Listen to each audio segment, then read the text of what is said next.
A rose by any other name is still a rose, and a Wanzer by any other name is still a Wanzer, because this right here is a Wanzer. There's no doubt about it. Bandai might have given it some kind of a bullshit name, but this is a Wanzer, and the weird thing about it is, that is exactly why I love it to bits. Now, if you threw me down on some kind of therapist couch or something like that and tried to get to the bottom of my unhealthy obsession with Japanese robots, or just robots and mecha in general, well, it would probably all stem back to 1999's Front Mission 3, which in effect kind of happened from an obsession with Final Fantasy VII and other Square games, and anything that said Square in the box like this, or this, I just had to have when they came out. And Front Mission 3 was the seed in my brain that has led me to where I am right now. And we know that 30-minute missions is the best mecha line of all when you want to make your own custom little mecha, and the fact that we're getting armored core kits in the future is really awesome too, and it seems like maybe Bandai at one point might have wanted some other licenses too, but they probably went with their own one, being Armored Core. And we know that Square like to, well, sit on their own licenses too, so they probably just said, hey, let's just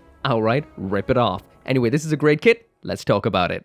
Hey, what is up everyone? Welcome back to another review, and today I'm taking a look at a brand new 30-minute missions kit. This right here is the 1/44th scale Baskiroto Grey, aka the not a Wanzer, totally a Wanzer. And of course, as usual, this video right here would not have been possible without those absolutely awesome and amazing people over at Hobby Link Japan. So if you do want one of your own, I'll throw a link down there in the description. These are quite cheap. I will pop it up on the screen right now. But as usual, let's get right into the review.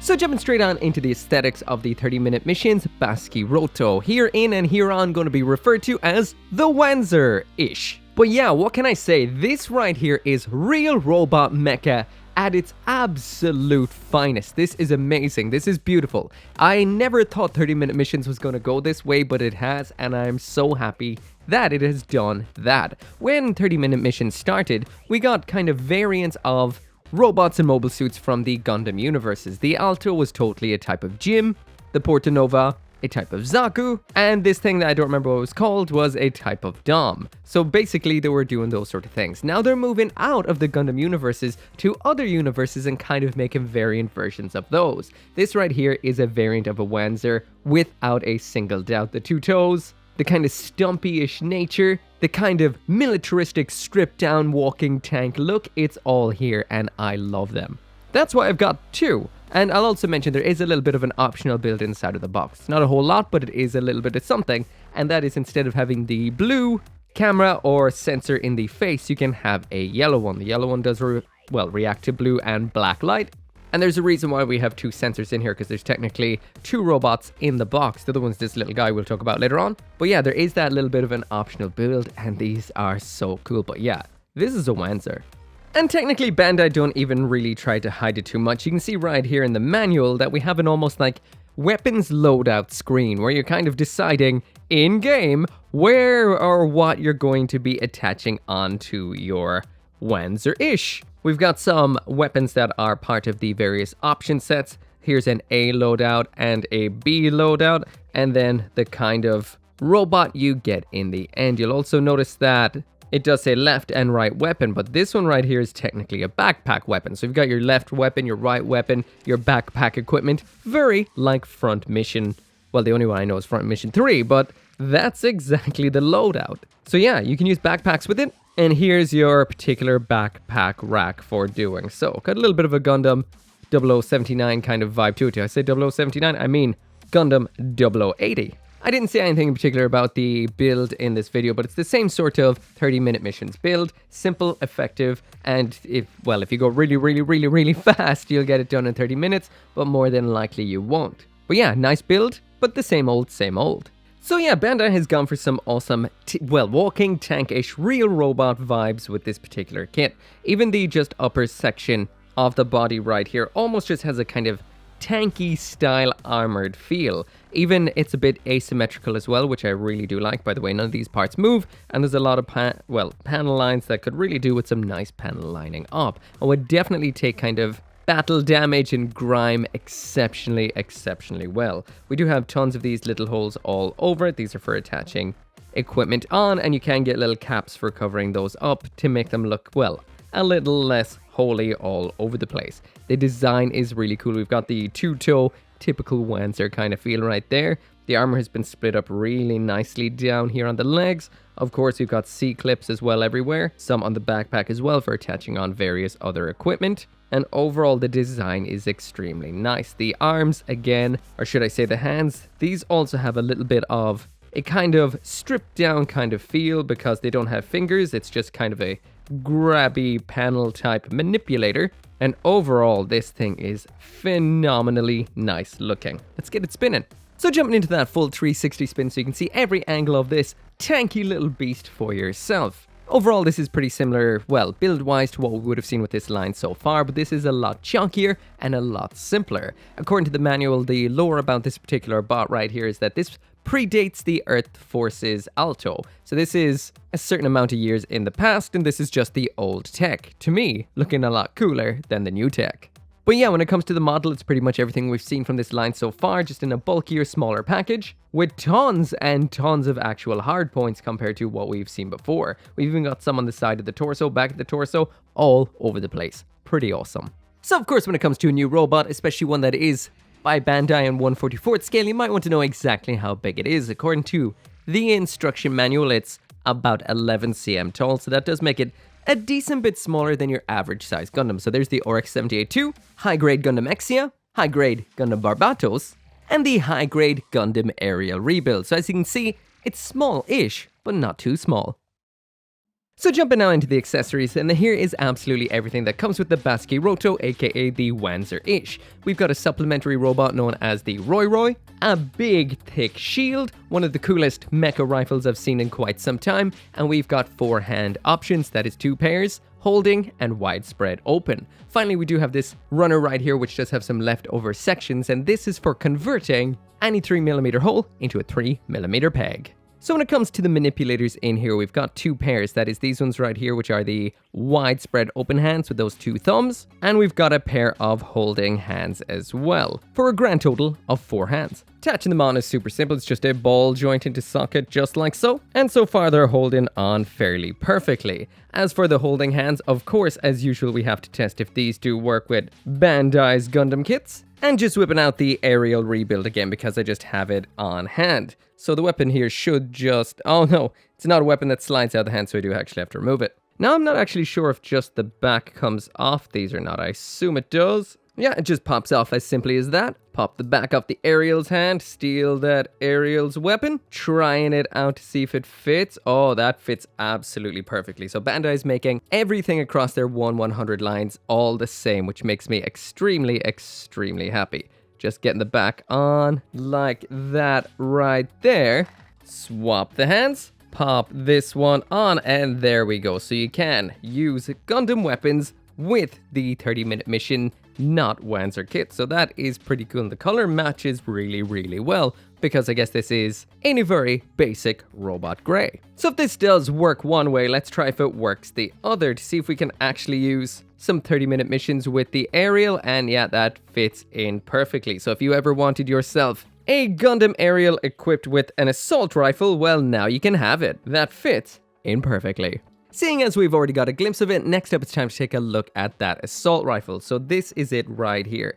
Everything has been designed so well. This is 2 individual units, so the way these weapons work is these are the parts that just attach them together. You can get other barrels and stocks and parts off of other kits and then just slap them together just like so, but this is what we get out of box. We've got a bit of an underslung grenade launcher there. We've got the assault rifle shape. The scope has been nicely designed because the top of it actually has a C-clip on it for storage or even for popping it as a shoulder weapon coming off the backpack like so. So that seems to be the only kind of attachment point on it besides this little bit of a slot inside, but overall very nice weapon. With a bit of detailing up, that would look incredible. So again, this attaching to the hand is super simple. You just slide it on in just like so. Getting it posed up is also simple too, so you can have it outstretched. The stock can also be braced against the upper arm like this as well if you want it that way. And getting this into a pose with this weapon attached is super, super simple and fluid. These kits are surprisingly poseable, especially for a bulky one just like this, so you'll still get some nice ground poses out of it,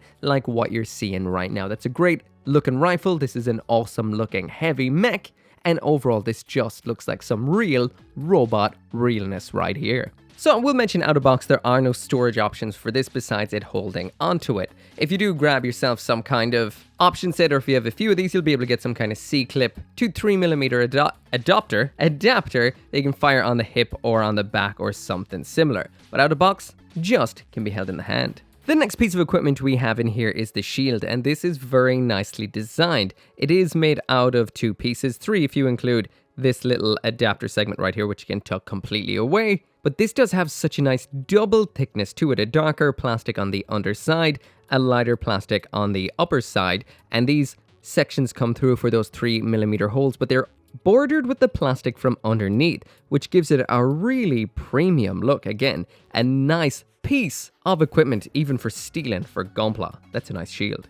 Also, we've got that little kind of end that looks like it's reinforced for doing some damage. Pretty cool. Getting this attached on is super simple. You've just got a peg here, a hole in the arm, and it attaches on just like so. Again, extremely nice, easy to pose up and get into whatever position that you want, and overall looking fantastic. Can be used on either or arm, just like the rifle can be used in either or hand, and that does look like one impressive heavy shield right there. Of course, you're not just limited by that. We also have a storage option for this, which is to attach it onto the central point on the backpack right here. You can attach it onto whichever point you do want. I'll also mention I put the backpack on one way on one of these and the other way around on the other, so you're not really limited to anything.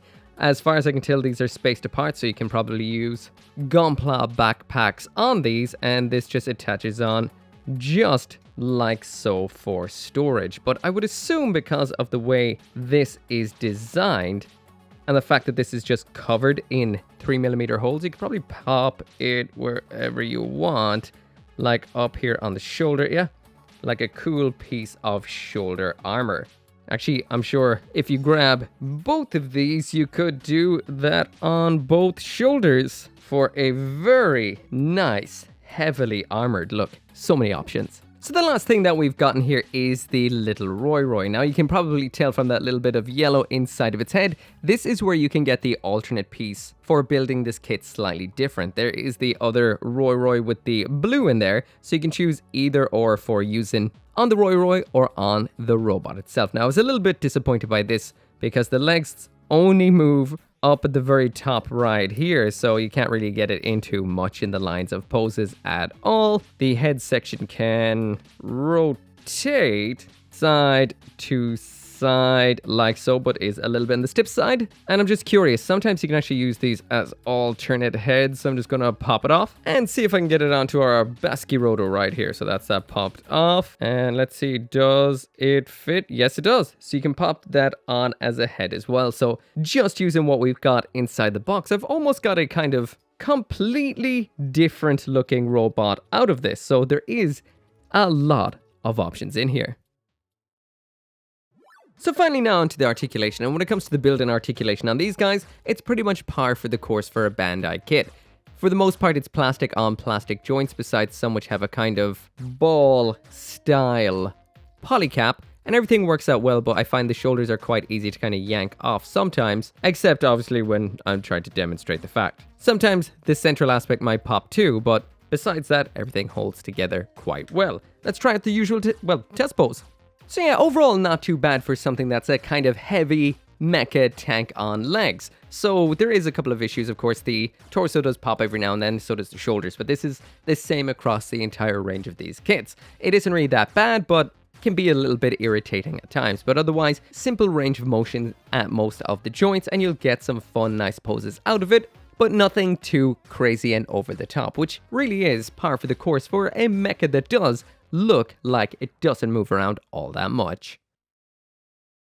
So anyway, that right there is it for the review. I love this kit. Everything about it is just so awesome. It's just pretty much what I would expect from a great tiny little army builder, real robot, mecha, tank on legs kind of robot. Aesthetically, this looks great. It's got that Wanzer look completely down with a little bit of 30-minute missions flair. If you don't like those holes, you can get caps and option sets to cover those up. And the nice grey color does really match this style of robot. Sometimes they do release other colors in the future, but I'm not sure if there's any more announced of this one just yet. When it comes to the accessories, these are simple but very, very nice. The shield is phenomenal. It's big, it's thick, and it looks quite premium. Again, if you're looking for parts for in gunpla, these are very, very nice. Same with the rifle. It looks like an assault rifle, which is a cool style for a giant mecha's weapon. It's not your typical kind of Bandai beam rifle at all. Love it. Simple, but effective. The Roy is a little bit disappointing. It is cool that you can take the head off for a different head on your robot, but the Roy itself doesn't really do a whole lot.